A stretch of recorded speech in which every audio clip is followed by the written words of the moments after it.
شیاطین کے متعلق وہ معلومات جسے سن کر آپ کی جانکاری میں، آپ کی معلومات میں اضافہ ہوگا۔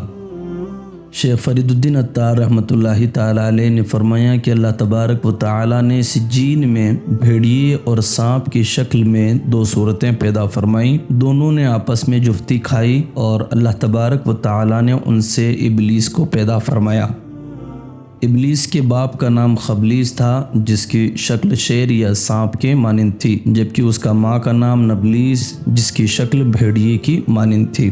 اس کے نام کے متعلق حضرت ابن عباس رضی اللہ تعالی عنہما فرماتے ہیں کہ اس کا پہلا نام عزازیل تھا، جبکہ ایک نام الحارث بھی لکھا ہوا ہے اور ایک فترہ کے نام سے بھی لکھا ہوا ہے۔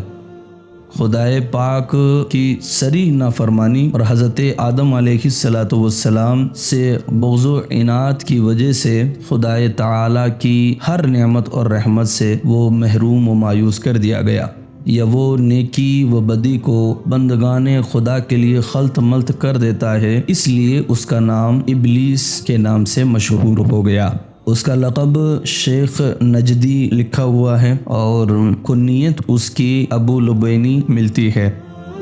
حضرت کعب احبار رضی اللہ تعالی عنہ فرماتے ہیں کہ ابلیس 40,000 سال تک جنت کا خزانچی رہا ہے، جبکہ 14,000 سال تک عرش کا طواف کرتا رہا ہے، اور لکھا ہے 80,000 سال تک ملائکہ کے ساتھ رہا ہے، جس میں سے 20,000 سال تک ملائکہ کو واعظ و نصیحت کرتا رہا، 30,000 سال تک ملائکہ کا سردار رہا، اور 1,000 سال تک روحانیین کا سردار رہا۔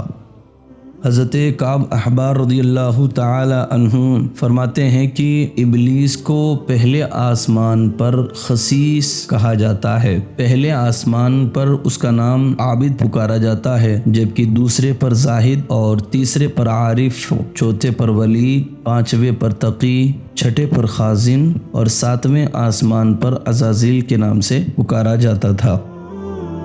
ابلیس پر لعنت و ملامت سب سے پہلے حضرت جبرائیل علیہ السلام نے کی، پھر میکائیل علیہ السلام نے، پھر اسرافیل علیہ السلام نے، پھر عزرائیل علیہ السلام نے۔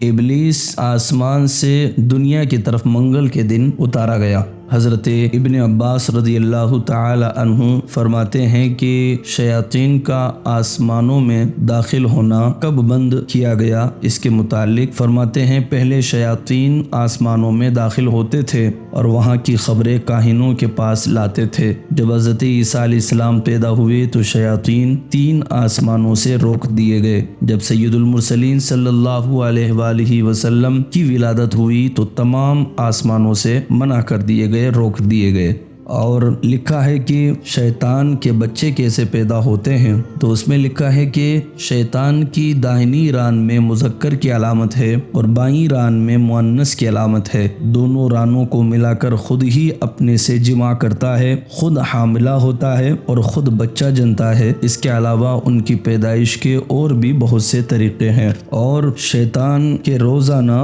10 انڈے وہ دیتا ہے، اور ہر انڈے سے 70 شیطان اور 70 شیطانیہ پیدا ہوتے ہیں۔ وہ جو ہر انسان کے ساتھ میں رہتا ہے اس کا نام حمزاد ہے، لوگ اسے بھوت وغیرہ بھی کہتے ہیں۔